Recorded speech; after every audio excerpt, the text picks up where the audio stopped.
Hello दोस्तों, अब बात करते हैं एफएसटी के बारे में। हम पढ़ रहे थे तो इसने जो है स्वयं को खलीफा कहा और इसकी मृत्यु 20 सितंबर 1388 ईस्वी को हो जाती है। और तुगलक वंश का अंतिम शासक जो है नासिरुद्दीन महमूद था। इसका शासनकाल की बात करें तो 1398 से तैमूर का लंग का आगमन हुआ। अब यहाँ से आता है अपना सैयद वंश एवं लोदी वंश।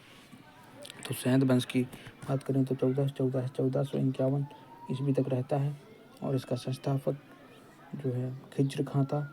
और खिज्र खां जो है तैमूर लंग का जो है सेनापति था। खिज्र खां ने उपाधि धारण कर रखी थी, इसका नाम था रैयत आला। और खिज्र खां को तैमूर लंग ने मुल्तान, लाहौर एवं दीपालपुर का शासक जो है नियुक्त किया। और इसका शासनकाल जो है 1414 से 1421 तक ही रहा खिज्र खां का। और बात करें, इसने स्वयं को पैगंबर का वंशज कहा अर्थात। और इसका वर्णन जो है हमको तारीख मुबारक शाही में मिलता है।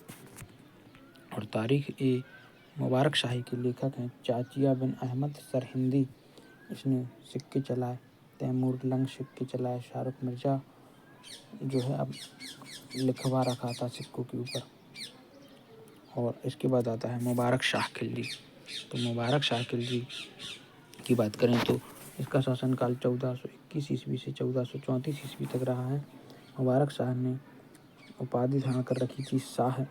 और इसने जो है संरक्षण याहिया बिन सरहिंदी को संरक्षण दिया।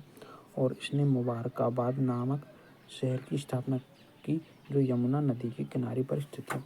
मुबारक शाह का जो उत्तराधिकारी का था वो मोहम्मद शाह था। मोहम्मद शाह जो है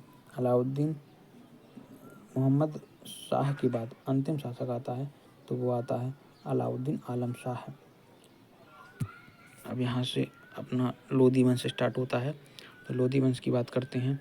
लोदी वंश 1451 से 1426 ईस्वी तक रहता है।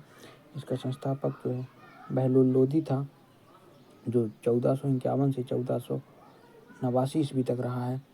और यह दिल्ली सल्तनत में प्रथम अफगान राज्य का जो है संस्थापक था। इसने अफगान राज्य की स्थापना की।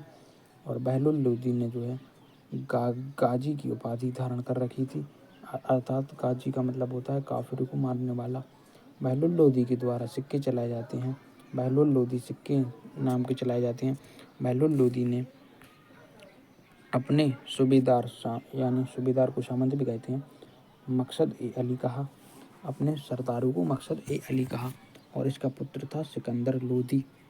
अब बात करते हैं सिकंदर लोदी गद्दी पर बैठता है जिसका शासनकाल 1489 से 1517 ईस्वी तक रहता है।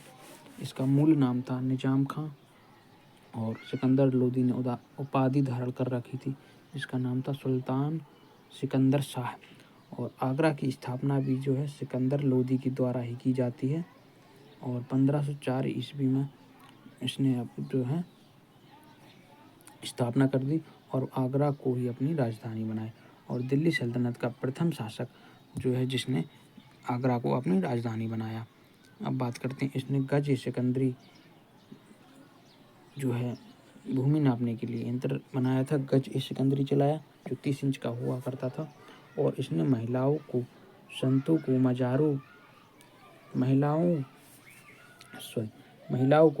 मज़ारों पर जाने पर रोक लगा दी कि महिलाएं जो हैं संतों की मज़ारों पर नहीं जा सकती। और गुलरुखी नाम से कविताएं लिखता था ये।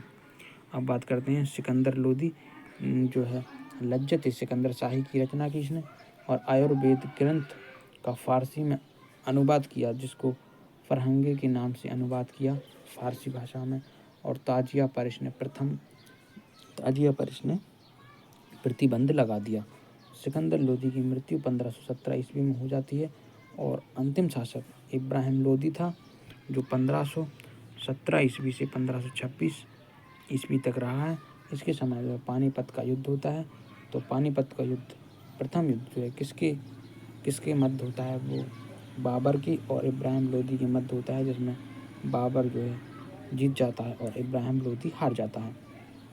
इब्राहिम लोदी एवं राणा सांगा के मध्य 1517-18 में घटोली का युद्ध होता है।